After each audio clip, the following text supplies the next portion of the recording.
Halo semuanya, perkenalkan nama saya Giovanni Krisanto Sampurno dengan NIM 20F1005 dari Program Studi Teknik Elektro Fakultas Teknik Unika Sugio Pranoto Semarang. Pada kesempatan kali ini saya akan menjelaskan pada teman-teman mengenai permasalahan lingkungan yang terjadi pada pabrik kelapa sawit. Tujuan dari pembuatan video ini sebagai bahan penilaian UTS pada mata kuliah pengetahuan lingkungan. Oke, langsung saja kita menuju pembahasannya. Oke, untuk pembahasannya sini seperti saya bilang tadi, saya akan membahas mengenai permasalahan lingkungan yang terjadi pada produksi kelapa sawit atau pada pabrik kelapa sawit. Ya, oke, di sini sudah ada beberapa topik yang akan saya bahas. Yang pertama akan saya membahas jenis industri, kemudian permasalahan lingkungan yang terjadi pada pabrik tersebut, kemudian jenis limbah apa saja yang dihasilkan dari produksi kelapa sawit, dan bentuk karakteristik dari limbahnya seperti apa, dan yang terakhir bagaimana cara pengelolaan limbahnya. Yang pertama kita akan mengenal terlebih dahulu industrinya. Untuk jenis industri yang saya pilih itu saya memilih industri kelapa sawit, di mana salah satu perusahaannya itu adalah perusahaan Wilmar. Nah, saya menggunakan Wilmar Nambati Indonesia yang bertempatan di Dumai, yaitu di kawasan Pelintung, kawasan industri Pelintung. Kenapa saya memilih jenis industri ini? Karena bertepatan juga pada waktu itu saya kerja praktek di PT ini. Oke. Dan untuk PT-nya sendiri selain memproduksi minyak dari kelapa sawit, juga memproduksi berbagai macam anakan produksi seperti tepung, beras, dan kemudian pupuk, dan masih banyak laginya. Oke, langsung saja kita next ke topik berikutnya, yaitu adalah permasalahan lingkungan. Ini permasalahan lingkungan yang sering terjadi pada produksi kelapa sawit, itu adanya isu kebakaran hutan, pembukaan lahan yang tidak sesuai SOP, dan adanya limbah yang berlebihan. Ini sudah ada beberapa gambar dan beberapa alur tentang isu lingkungan jika kita membahas produksi kelapa sawit. Ini ada diagram, mana diagram ada prakonstruksi, mana prakonstruksi ini belum ada sama sekali permasalahan lingkungan yang terjadi, baru terjadi saat adanya pada bagian konstruksi, yaitu pembuatan jalur jalan, bukaan fill, persiapan area tanam, dan pembangunan pabrik. Nah, di sini sudah ada permasalahan lingkungan terjadi. Permasalahan lingkungan terjadi seringkali yaitu adanya pembukaan lahan yang tidak sesuai SOP, di mana seharusnya pembukaan lahan dengan menggunakan ekstraktor atau jenis lainnya dengan cara penebangan. Namun di lapangannya kebanyakan pabrik membuka lahan dengan cara pembakaran. Bakaran ini yang tidak bisa diatur hingga penyebaran api dan asapnya sangat membahayakan bagi lingkungan sekitarnya. Hingga akan timbulnya polutan, yaitu asap yang menyebar di atas pemukiman warga. Kemudian pada bagian konstruksi ini juga akan terjadi namanya hilangnya hewan endemik, karena hewan-hewan yang pada awalnya bertempatan di hutan tropis sana, setelah ditebangin hutannya, mereka akan lari dan mencari tempat tinggal baru. Ini akan mengganggu ekosistem yang berada pada kawasan tersebut. Dan pada konstruksi juga akan membuat adanya hutan monokultur. Kenapa? Yang pada awalnya hutannya itu tropis, berbagai macam tumbuhan dan hewani berada pada hutan tersebut. Namun setelah ditebang dan dibuka dan ditanam, uh, maka akan cuma ada satu tanaman saja, yaitu kelapa sawit, sehingga menjadi hutan monokultur dan tidak ada sama sekali tumbuhan-tumbuhan lain. Nah, kita lari ke operasi dan produksinya. Ini pada bagian ini adalah pengadaan bibit, pembibitan, penanam dan pemeliharaan, panen dan pengolahan CPO dan pemasaran. Pada bagian ini juga beberapa terdapat permasalahan lingkungan yang terjadi, di mana permasalahan lingkungan terjadi yaitu kekeringan di lahan kelapa sawit. Kenapa bisa terjadi kekeringan di area kelapa sawit, perkebunan kelapa sawit? Karena pohon kelapa sawit sendiri membutuhkan sumber air yang cukup banyak, yang menyerap air kurang lebih hampir 1000 liter per ya, sehingga akan mematikan sumber-sumber mata air yang berada di sekitar perkebunan tersebut, sehingga akan terjadi kekeringan. Nah, kekeringan ini juga kembali lagi akan bisa mengakibatkannya kebakaran hutan atau kebakaran lahan dan mengakibatkan polusi kembali lagi.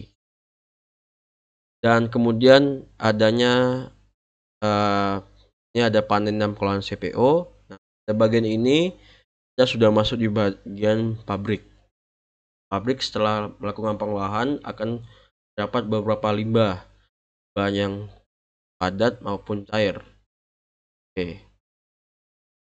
Setelah itu ada pasca operasi. Setelah pasca operasi, maka pohon-pohon yang sudah melewatin masa produksi akan ditebang dan ditanam kembali. Belum ada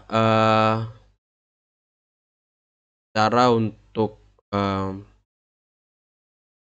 replanting pohon-pohon yang sudah mati, pohon-pohon kelapa sawit dengan pohon-pohon yang lainnya. Sejauh ini masih menggunakan pohon kelapa sawit. Oke, kita lanjut ke topik berikutnya. Topik berikutnya di sini mengacu pada tadi, yaitu pengolahan dan proses pemasaran pada kelapa sawit CPO. Ini itu terdapat jenis limbahnya. Jenis limbah yang dihasilkan pohon kelapa sawit atau minyak kelapa sawit ini terbagi menjadi dua, yaitu ada limbah padat dan limbah padatnya sendiri itu seperti TBS. TBS itu akan diolah menjadi CPO atau minyak mentahnya. Untuk pohonnya itu setelah melewati masa produksi akan menjadi pupuk atau bisa untuk timbunan sekitaran perkebunan.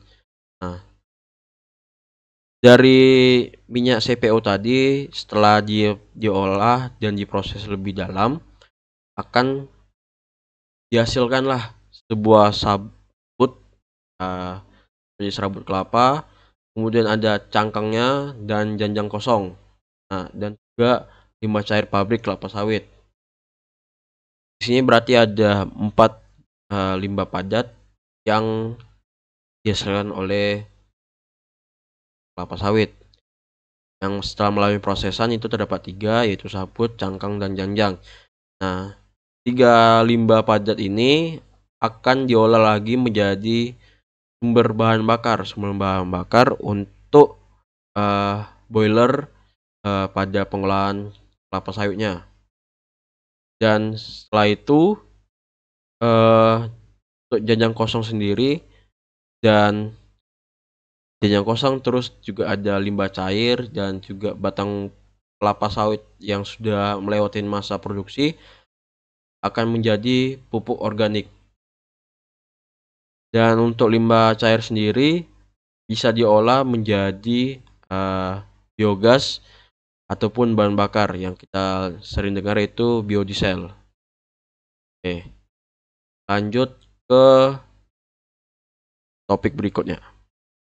Oke, untuk topik berikutnya ini ada karakteristik dari limbah tersebut. Apa kandungan yang terdapat dalam limbah tersebut. Sini ada contoh gambar, sini adalah biogas. Jadi sini ada membran biogas setelah dari pemrosesan kelapa sawit. Mana kandungannya limbah ini merupakan kandungan organik yang mudah terlarut atau bisa dikatakan mudah terbakar.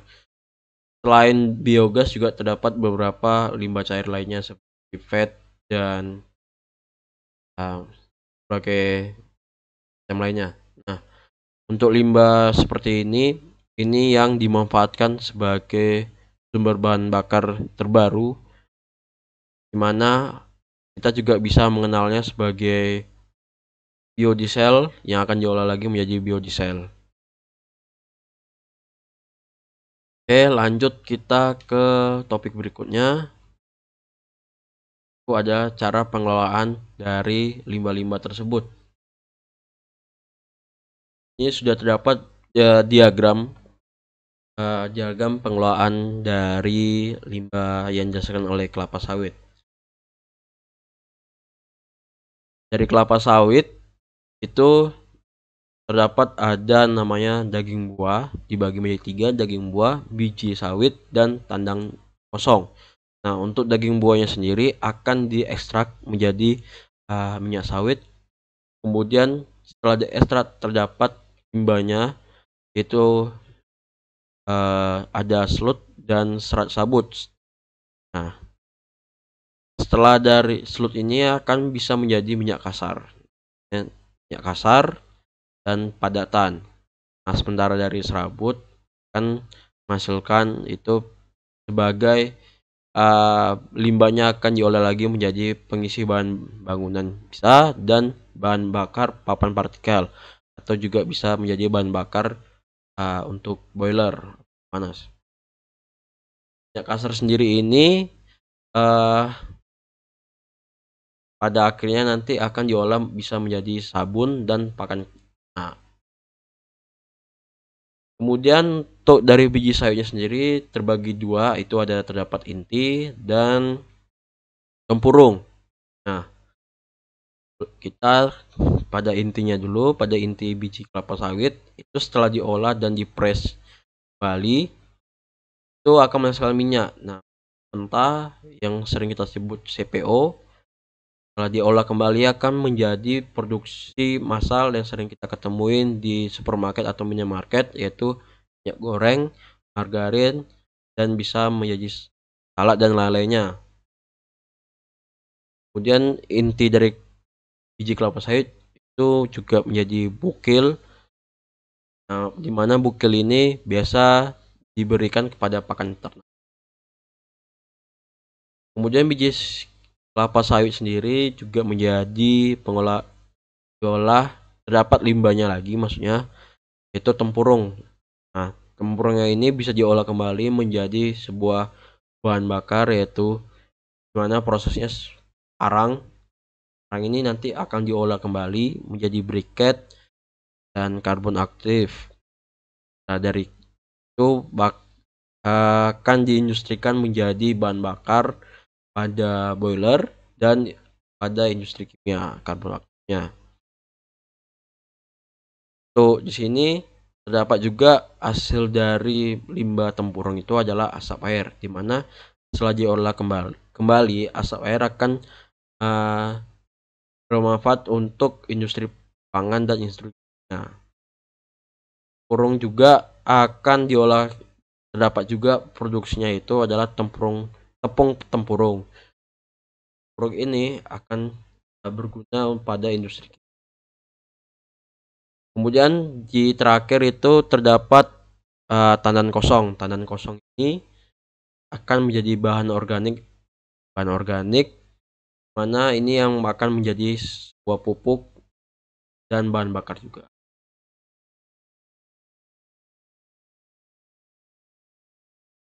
Uh, itu penjelasan mengenai pengolahan limbah sawit dan juga video bagi. Terima kasih.